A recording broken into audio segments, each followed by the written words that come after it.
charla anterior sentamos las bases para entrar directo en materia y tratar de ver si realmente hay alguna manera de poder reducir la incidencia del daño pulmonar en estos niños y bajar la incidencia de displasia bronco-pulmonar. Estos son datos de Estados Unidos, donde nacen alrededor de 4 millones de niños cada año. Y si ustedes calculan más o menos la incidencia de displasia y la incidencia de prematuridad, aproximadamente 12.000 niños cada año desarrollan displasia bronco-pulmonar.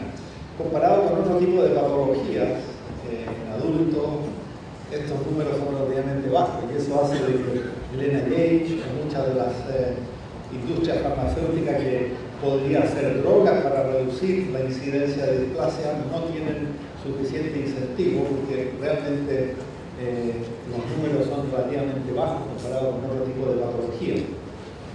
Pero, como digo, es una patología importante porque tiene repercusiones a largo plazo y, como ya dijo el doctor Vine antes, hoy en día el esfuerzo no es tanto en aumentar las tasas de sobrevivencia en nuestros pacientes, pero tratar de que los niños que salen adelante después de estar en cuidado intensivo lo hagan con una función lo más intacta posible. Ya hablamos antes de cuáles son los mecanismos y obviamente la mayoría de las estrategias para reducir el daño pulmonar van a estar enfocadas en cada uno de estos mecanismos que producen el daño pulmonar. ¿Qué es lo que podemos hacer en general para proteger el pulmón del recién nacido? Primero que nada, sabemos que mientras más severo sea el cuadro inicial de distrés respiratorio, mayor riesgo de displasia va a tener ese niño. Así es que el uso de esteroides antenatales y el uso de surfactantes claramente disminuyen la severidad del cuadro respiratorio y, por lo tanto, mejoran la sobrevida sin displasia. Y digo sobrevida sin displasia porque si ustedes ven los estudios con surfactantes o esteroides antenatales, no disminuyen la incidencia de displasia bronco-pulmonar porque aumentan muchísimo la sobrevida de los niños muy pequeños y por lo tanto aumenta la sobrevida de la población a riesgo de desarrollar displasia bronco-pulmonar. Así es que el efecto de estas intervenciones se debe medir viendo cuántos niños sobreviven sin esta complicación. Ventilación adecuada, vamos a hacer algunos comentarios sobre esto. Nuevamente yo creo que aquí hay muchas cosas que se pueden hacer distintas y minimizar el daño pulmonar. Así que voy a entrar en alguna de las estrategias específicas, pero probablemente el mensaje más importante que les puedo dar, y que ya lo dio el doctor Vine antes, es de que no todo niño prematuro necesita ventilación mecánica. No hay ninguna duda de que la displasia bronco-pulmonar, la injuria pulmonar, aumenta muchísimo en el niño que es ventilado. Y por lo tanto, tenemos que tomar muy en serio cuando decidimos poner un tubo en la tráquea y empezar a ventilar a ese niño. Y tenemos que estar seguros que no lo hacemos si es que el niño es capaz de ventilar por sí solo. Probablemente este es el mensaje más importante que quisiera darles durante esta charla. Estos son estudios de Linda Marter, que comparó la incidencia de displasia bronco-pulmonar, oxígeno a las 26 semanas, entre el Hospital de la Columbia, donde trabaja el Dr. Wang, que todos ustedes, estoy seguro, conocen, y dos hospitales de primera clase en Boston, que afiliado a la Universidad de Harvard.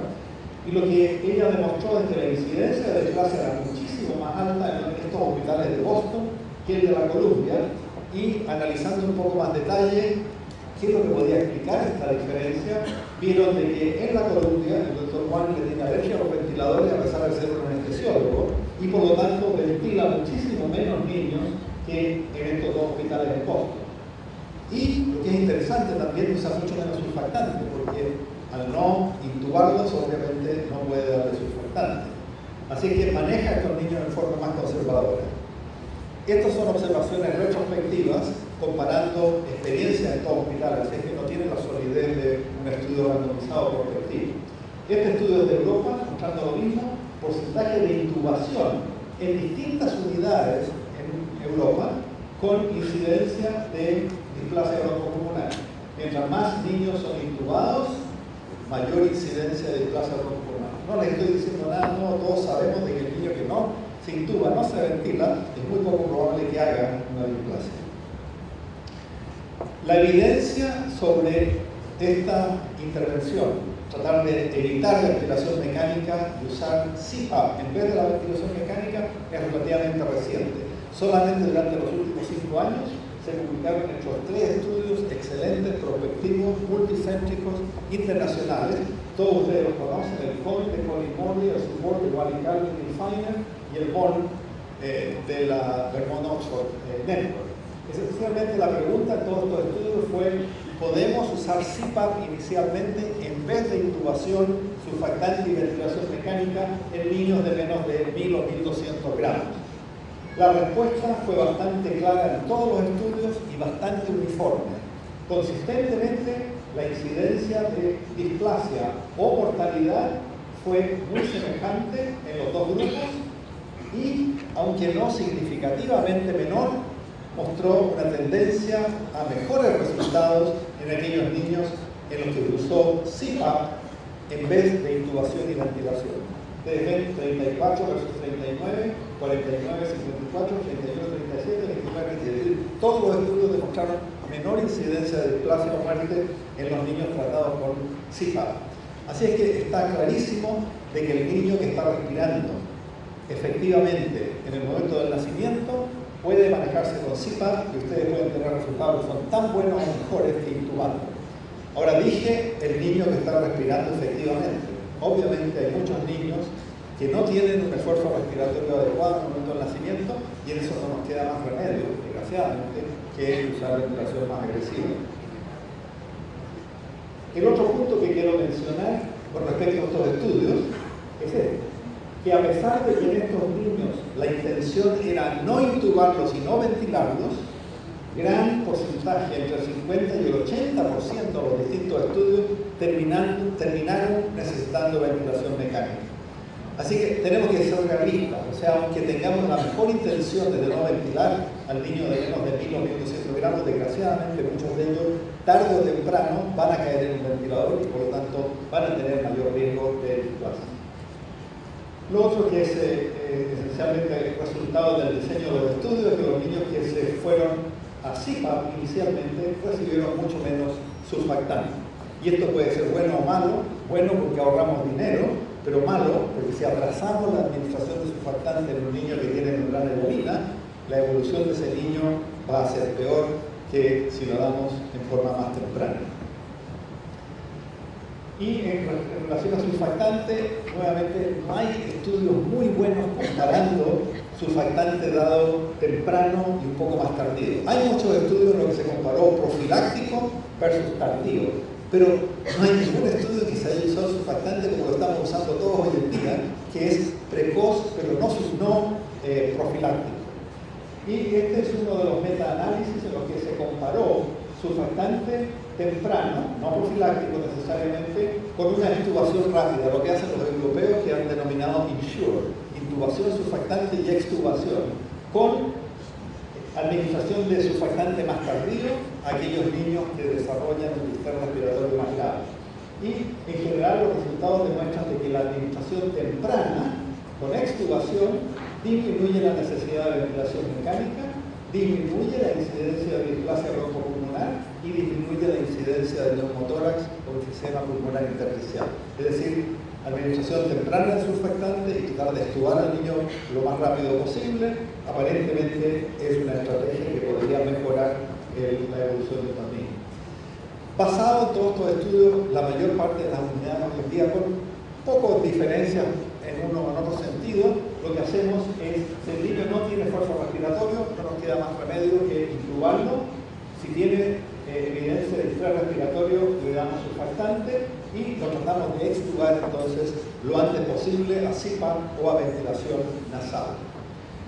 El momento de extubación varía muchísimo de una institución a la otra. En Europa usan el INSURE, en que intuban, dan surfactante y sacan el tubo inmediatamente.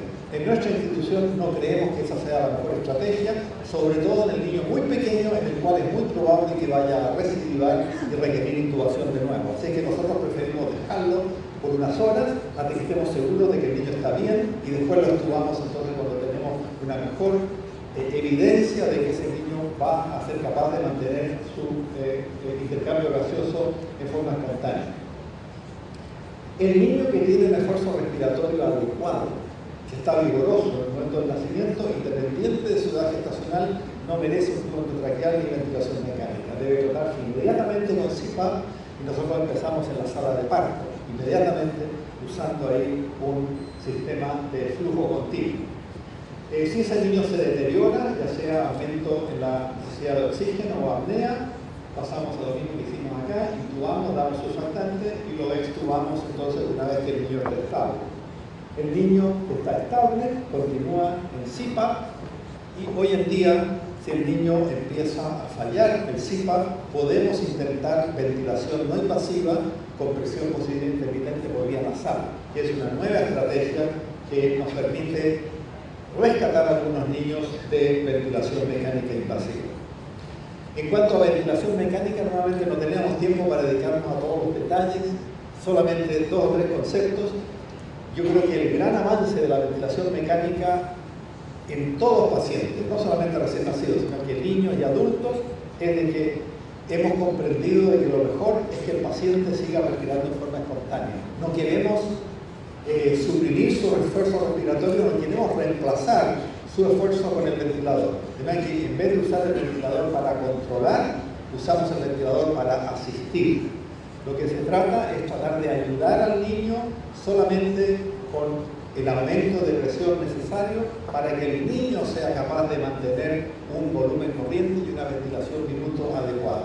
Este es el otro concepto que yo creo que es fundamental y quisiera tratar de convencerlos de que lo peor que podemos hacer es controlar a un niño, y aún peor si es que le vamos a dar parálisis muscular o hiperventilación, que son estrategias que deberían estar totalmente proscritas. De manera que usemos el ventilador para ayudar al niño. Ahora, ¿cómo podemos hacer esto? Desgraciadamente, la única manera como podemos hacer esto de forma efectiva es usando un ventilador que pueda sincronizarse con el esfuerzo del niño. Y para eso necesitamos algunos de los ventiladores más modernos que usan un sensor de flujo que nos permite entonces sincronizar, nos permite que el niño desencadene cada ciclo respiratorio en el ventilador. Y la idea entonces es, manteniendo ese niño, si dejamos que el niño mantenga su esfuerzo respiratorio, vamos a ser capaces de sacarlo del ventilador mucho más rápido, porque no vamos a atrofiar su función respiratoria como lo hacíamos antes, cuando sencillamente controlábamos la respiración de estos niños. Y esto está clarísimo en este resumen de la doctora Andrino, en que ustedes pueden ver la duración de la ventilación mecánica en todos los estudios en niños que se ventilaron con sincronización versus IMB clásico sin sincronización. La duración de la ventilación consistentemente, excepto de este estudio, todos los otros mucho menor, más corta la ventilación en los niños ventilados con sincronización. Nuevamente, no es la sincronización la que hace salir a estos niños más rápido, es el hecho de que cuando usamos sincronización estamos dejando que el niño respire en forma espontánea, y por lo tanto ese niño va a ser capaz de salir del ventilador mucho más temprano que si lo controlamos totalmente y le atrofiamos su musculatura respiratoria y su centro respiratorio. Ventilación por estrategia de volumen. Nuevamente, durante toda la evolución de la neonatología moderna hemos usado ventiladores ciclados por tiempo y limitados por presión, TCPR, que es una estrategia que funciona, tiene ciertas ventajas, pero el problema es que no sabemos cuánto volumen le estamos dando a estos niños, y ya en la charla anterior espero haberlos convencido de que sobredistensión, volúmenes exagerados o no inflación suficiente, volúmenes muy bajos, es el peor enemigo de una evolución favorable de los pulmones de estos niños. Por lo tanto, es muy importante que tratemos de por lo menos medir los volúmenes corrientes y ajustar el ventilador para entregar un volumen corriente adecuado de entre 4 a 6 o 7 mililitros por kilo de peso. Hoy en día hay ventiladores que hacen esto en forma automática y ajustan la presión esencialmente de acuerdo con el volumen que están recuperando del niño. Y esto obviamente simplifica muchísimo la tarea y hace estos ventiladores mucho más efectivos. Este grupo de Dr. Singh en Inglaterra demostraron ya que cuando compararon una estrategia de volumen con niños ventilados con una estrategia guiada por presión, los niños que fueron ventilados con volumen salieron del ventilador mucho más rápido. ¿Por qué es esto? Porque esencialmente el ventilador disminuye la presión en forma automática a medida que el niño es capaz de producir un volumen corriente normal. De manera que se produce el weaning automático sin que nosotros tengamos que estar midiendo gases en sangre y haciendo los ajustes de forma manual. Y hay datos en este momento de este metaanálisis publicado por Wheeler hace un par de años atrás, en el que se sugiere de que la ventilación con estrategia de volumen puede tener una serie de ventajas: disminución de la mortalidad o displasia broncopulmonar y disminución notable en la duración de la ventilación mecánica. Es decir, aparentemente esta estrategia de volumen, como digo, permite sacar al niño más temprano y por eso probablemente disminuye el riesgo de displasia broncopulmonar. No puedo expandirme más en estrategias ventilatorias, hay muchas otras cosas que podríamos hablar, pero si ustedes quieren lo podemos discutir después en la pregunta y respuesta. Oxígeno, ya mencioné antes, es probablemente la droga más común utilizada en recién nacidos. Ustedes ven aquí el número de semanas que un niño de 24 a 25 semanas de edad gestacional se pasa con oxígeno adicional, más del 21%. Recuerden que ese feto está supuesto a tener una presión que equivale a una fracción inspirada del 10%. Ya respirando aire le estamos dando mucho más oxígeno de lo que debería estar recibiendo. Si le damos oxígeno, ustedes se pueden imaginar de que ese niño está recibiendo varias veces la concentración que está supuesto a recibir en útero. Ya les mostré esto, los estudios en los cuales prospectivamente se ha randomizado niños a una estrategia de saturaciones un poco más bajas y un poco más altas, y sugieren de que la incidencia de displasia broncopulmonar fue menor en aquellos niños o estudios en los cuales se hizo un target, se intentó mantener saturaciones entre 85 y 89% versus 90 a 95%. Ahora todos estábamos muy contentos con esto porque podíamos usar una estrategia que disminuía no solamente displasia, sino que también disminuía retinopatía del prematuro, pero todos sabemos de que las cosas no son tan sencillas en la vida ni en medicina, y el doctor Juan Carlos fue el primero que publicó este estudio del SUPPORT, en el cual demostró que aquellos niños que se mantuvieron con saturaciones de 85-89% versus 90-95 tuvieron una mayor mortalidad, 19.9 versus 16.2, lo que obviamente hace las cosas muchísimo más complicadas, porque no podemos estar reduciendo el oxígeno para reducir retinopatía y displasia y produciendo una mayor mortalidad en estos niños por daño hipóxico. Así es que esto, como digo, fue un estudio que realmente causó muchísima alarma, y la verdad es que muchos de nosotros, incluyendo nosotros mismos, pensamos, a pesar de que somos parte del estudio, pensamos que podía ser un hallazgo casual, a pesar de que el estudio fue hecho con muchísimos niños, y teníamos la esperanza de que los otros estudios que se estaban haciendo no demostraran lo mismo. Desgraciadamente, ustedes saben que en el SPR, pocas semanas atrás, y publicado ahora en el New England Journal y en el JAMA, hay dos estudios, uno el BOOST-2 y el otro el COT. El BOOST-2 confirmando los resultados del Dr. Carlos, mayor mortalidad en los niños manejados con saturaciones más bajas. El COT no demostró un cambio significativo en la mortalidad, pero si ustedes analizan los resultados con cuidado, van a ver la misma tendencia. También hubo más muertes en los niños manejados con saturaciones más bajas. Así es que realmente estamos en un dilema muy grave. Tenemos que caminar entre la pared y el precipicio continuamente en estos niños. Tenemos que evitar la hiperoxia para disminuir displasia y retinopatía y daño neurológico que podemos causar con hiperoxia también, pero por otro lado tenemos que asegurar de que estos niños no estén hipóxicos, porque claramente esto puede aumentar la mortalidad de estos pacientes.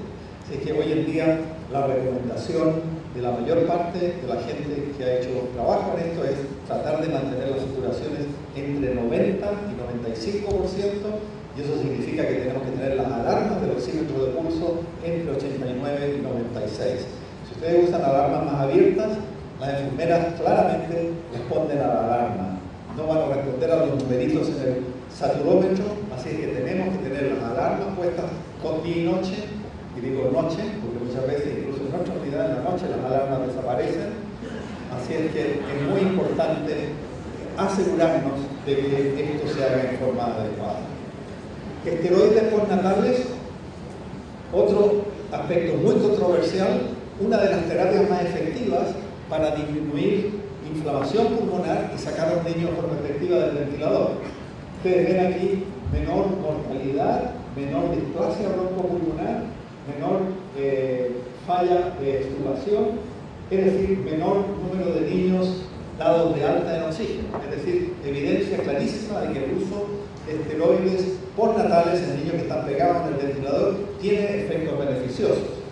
Desgraciadamente, nuevamente tenemos que ver a los dos lados de la cara de la moneda, y niños que reciben esteroides tienen mayor hiperglicemia, glucosuria, mayor hipertensión, miocardiopatía hipertrófica, también hay alguna evidencia que puede aumentar el riesgo de retinopatía y, lo más grave de todo, aumento de la parálisis cerebral en niños que han recibido esteroides en forma temprana y por tiempo prolongado.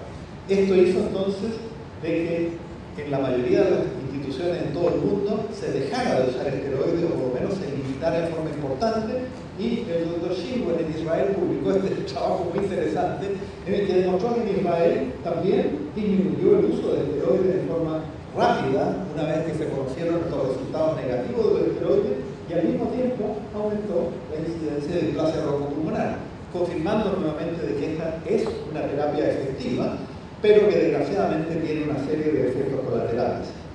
El doctor Lex Doyle, en Australia, que es realmente una persona, pensador muy bueno de la neonatología, él analizó todos los estudios que se habían publicado hasta ese momento, y lo que encontró es de que el efecto de los esteroides sobre muerte o parálisis cerebral estaba relacionado con la población a la que se le daban los esteroides. Es decir, si ustedes le dan esteroides a un niño que tiene muy alto riesgo de displasia broncopulmonar grave, los resultados serán beneficiosos. La mortalidad o parálisis cerebral fue menor cuando recibieron esteroides que placebo. En aquellos estudios en los que se les dio esteroides a niños que tenían un riesgo de displasia muy bajo, los efectos fueron negativos. La mortalidad o parálisis cerebral aumentó.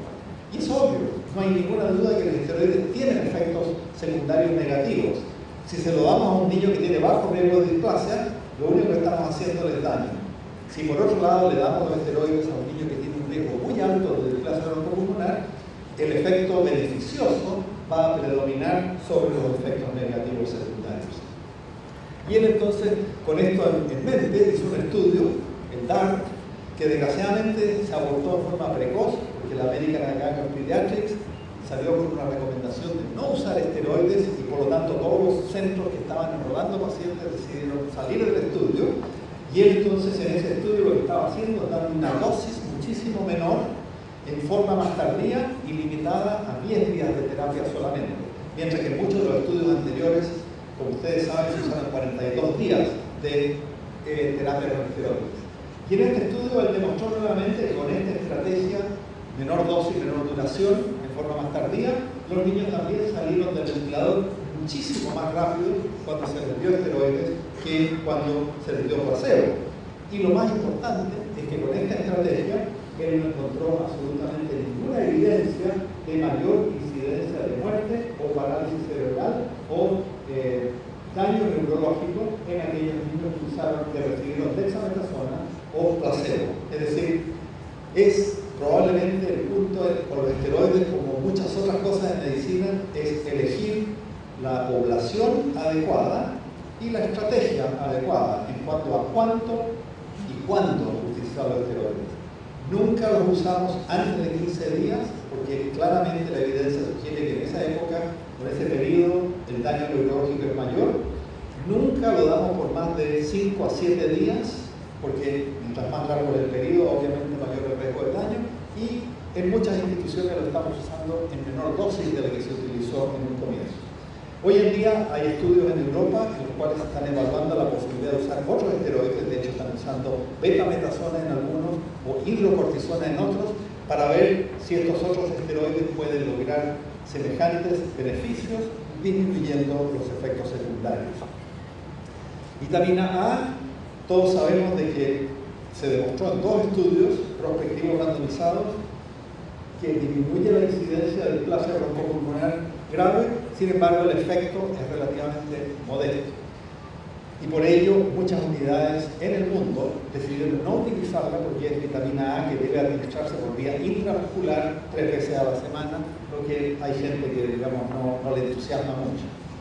El problema hoy en día es que la vitamina A desapareció del mercado en Estados Unidos, así que a pesar de ser una terapia efectiva, por lo menos nosotros no podemos utilizarla en nuestra unidad. Cafeína, este es el CAP Trial. La doctora Schmidt, Barbara Schmidt, una de las investigadoras clínicas más precisas y más prolijas en neonatología hoy en día, hizo este estudio para esencialmente demostrar si cafeína era segura, si era una terapia que no tenía consecuencias negativas en niños que tenían apnea del prematuro.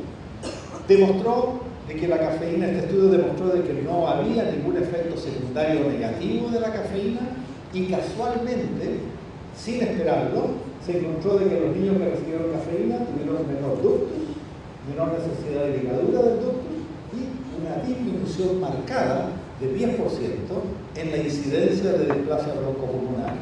¿A qué se debe esto? No estamos seguros.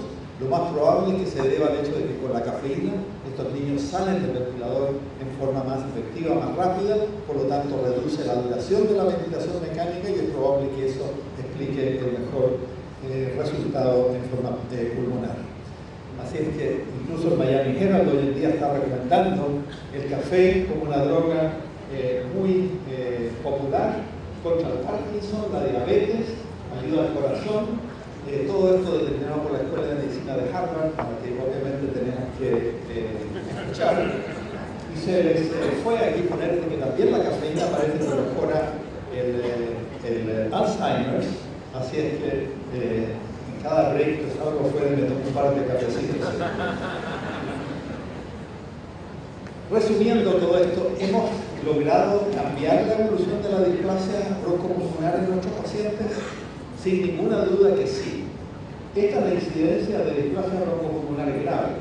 Ustedes ven que entre el 94 y el 2002 se redujo aproximadamente un tercio.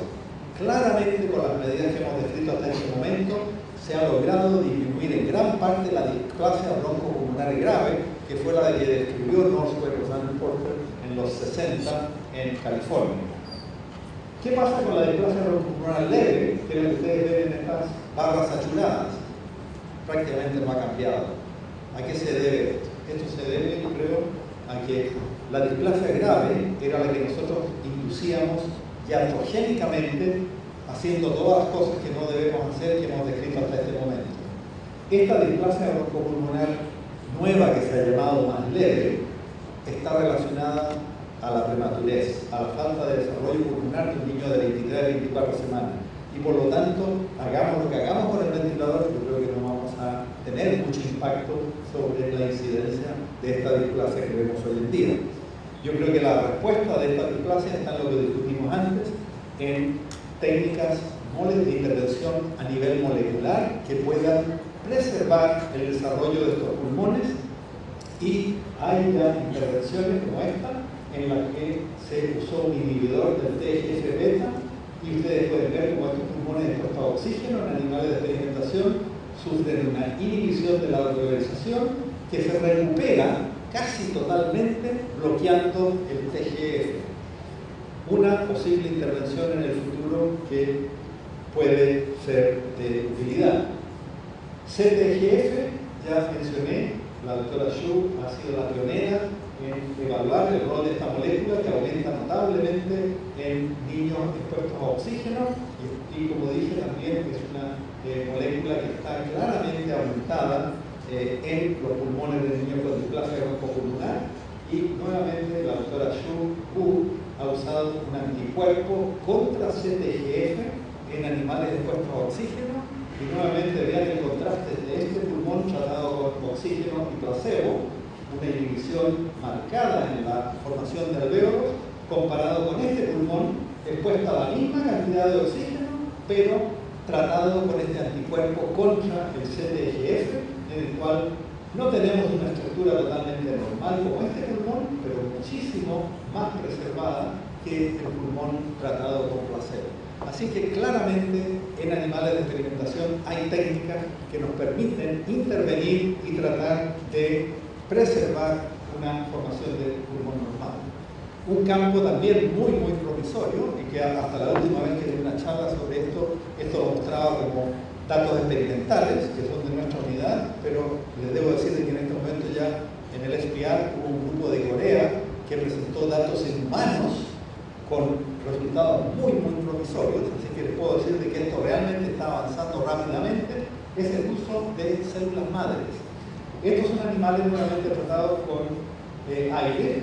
Estos son animales que reciben oxígeno y placebo, y estos son animales que reciben oxígeno y le hemos administrado células madres por vía endotraqueal. Y ustedes pueden ver claramente cómo existe una tremenda recuperación de la alveolarización o preservación de la alveolarización mediante la administración de células madres. Como digo, el grupo este de Corea presentó datos en 14 niños, son datos preliminares, no es un estudio prospectivo controlado, pero mostraron una clara mejoría en la evolución respiratoria de los niños a los que le administraron células madres.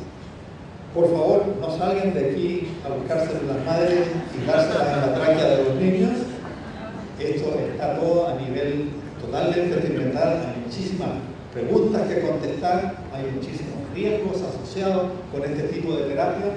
Solamente les muestro esto para indicarles de que realmente hay un potencial tremendo en el futuro de poder intervenir a un nivel más básico para reducir la displasia broncopulmonar más frecuente, que es la leve hoy en día. Estos son estudios del Dr. Timo en Canadá, demostrando el efecto del oxígeno sobre la circulación pulmonar, prácticamente eliminación de todos los capilares. Vean ustedes lo que sucede con estos animales que recibieron nuevamente células madres por vía endotraqueal, una clara recuperación, no a lo normal, pero claramente muchísimo mejor formación de capilares en estos pulmones tratados con las células madres. Con respecto a esta terapia, lo que es muy interesante, y no tengo tiempo ahora para mostrarles, es de que en nuestro laboratorio hemos demostrado de que si ustedes administran la solución, el caldo en el que están cultivando las células madres, pueden tener un efecto casi igual que entregando las células madres, lo que obviamente ofrece un campo increíble y muchísimo más seguro, porque en ese caso vamos a evitar los posibles efectos de tumorigénesis futura cuando entregamos las células, solamente dando el sobrenadante, obviamente, que da muchísimo más seguridad. Así es que, para terminar nuevamente recordándoles, el cuidado respiratorio inicial es muy importante, no usemos ventilación si no es necesario, ventilación sincronizada y tratando de mantener un volumen adecuado, reduce el daño pulmonar. No tuvimos tiempo para hablar de hipercapnia permisiva o ventilación de alta frecuencia, que en general no se han establecido como terapias muy efectivas en esto. Usemos oxígeno en forma juiciosa. Las intervenciones farmacológicas, ya dijimos, tratar de madurar este pulmón con esteroides antinatales y subrogante exógeno, prevenir y tratar infecciones de forma precoz. Esteroides postnatales son adecuados, son efectivos, pero tenemos que tener mucho cuidado con los efectos colaterales. Vitamina A y cafeína, ambas han sido demostradas terapias efectivas para reducir la displasia broncopulmonar, y con respecto al ductus, realmente no hay evidencia muy clara sobre cuál es el rol que juega hoy en día en la displasia broncopulmonar. Estas son una serie de intervenciones que están siendo evaluadas en el campo experimental, en animales de experimentación, y creo que en el futuro vamos a también tener más datos sobre su posible relevancia en la prevención de la displasia. ¿Podemos prevenir displasia broncopulmonar? No hay ninguna duda de que podemos prevenir la displasia broncopulmonar grave, que como dije antes, en gran parte es iatrogénica por mal manejo. Sin embargo, yo creo que la displasia bronco-pulmonar leve, que es la que vemos con mayor frecuencia hoy en día, la vamos a poder evitar solamente cuando nuestros colegas los obstetras hagan desaparecer a la neonatología, descubriendo alguna terapia efectiva contra el parto prematuro. Para terminar, quiero invitarlos a nuestro curso anual. Este año tenemos el año 37 de conferencias de neonatología que son auspiciadas por Bill Johnson en Miami, y tenemos un grupo de expositores muy distinguidos este año y una serie de tópicos que estoy seguro que nos van a interesar. Aquellos de ustedes que quieran información, en el bus de la Universidad de Miami afuera tenemos algunos brochures con los tópicos y con la manera de inscribirse. Y muchísimas gracias.